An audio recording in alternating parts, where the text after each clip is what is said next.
Hey, Davis, what was tonight like for you, getting a chance to make your first start and have your first catch on the blue and your first touchdown on the blue? Yeah, it was an amazing environment. It's an unreal feeling to have Bronco Nation behind you. I truly believe I've been in a lot of stadiums and at a lot of games, and I truly believe we have the best fans in the nation. It's unbelievable.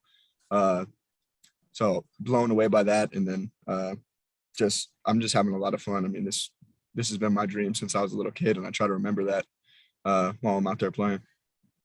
And your dad was in the stands too, right? What was that? He was cool for the family moment that I'm sure you guys will be able to talk about later. Yeah, no, it's definitely cool, full circle moment for me being born here, and this was his first head coaching job, so in college. So to have him here watching me and with some of my other family members is really cool. Just how tough was this one to offensively? You really couldn't get much going in the second half again, and then to still have a chance there, in the final minutes to win it with a field goal. Just how disappointing is a loss when the game was kind of right there for you guys? Yeah, no, it hurts. Struggled to move the ball in the second half. I'll take some credit on that one. I didn't do a good enough job. I got to step up and make some plays. Had a drop on 3rd and 12 that would have moved the sticks. But yeah, we just got to get back to work, focus on the details, and the rest will take care of itself. Recording in progress. And then we'll go to Rachel.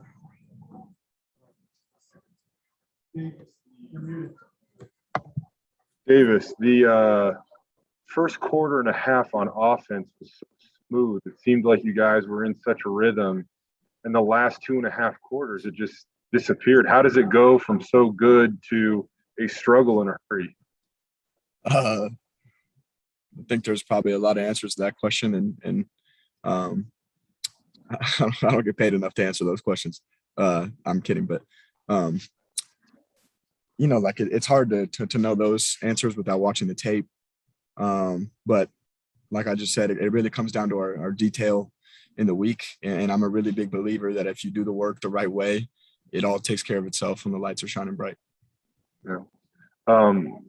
For you, I know that you said this was kind of a full circle moment. The first couple of games, on my count, you were on the field for about 30 offensive snaps, but still hadn't caught your first pass. So, I mean, what was that moment like for you? And then right after that happens, you're in the end zone catching your first touchdown. Yeah. I just try to do my job, and a lot of my job in this offense has been in the run game, blocking, and I'm fine doing that, and get a lot of reps on special teams. So try to make an impact on the game. I think some of the best players in the world are the best because of what they can do without the ball in their hands. So I try to make an impact without the ball in my hands. But when I'm lucky enough for it to come my way, I just try to make something happen. Finally, I know that this is your first year playing for this program, but you know this program awfully well. It's not often that in mid-September they have 2 losses. So what is kind of the mood in the locker room, and how do you bounce back from this? We have a great group of guys in the locker room and a great coaching staff. And, it's just a bump in the road.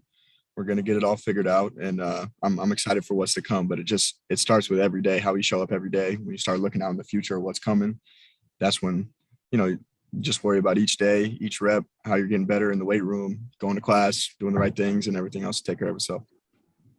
Davis, thanks for your time. Thank you.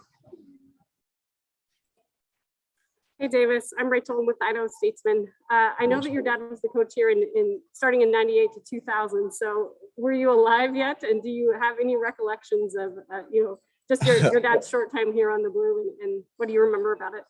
Yeah, I don't have any recollection because I moved when I was 2, so I was still pretty young. But the week I was born, Boise-State, their game, they played Portland State that week. I was born on a Thursday.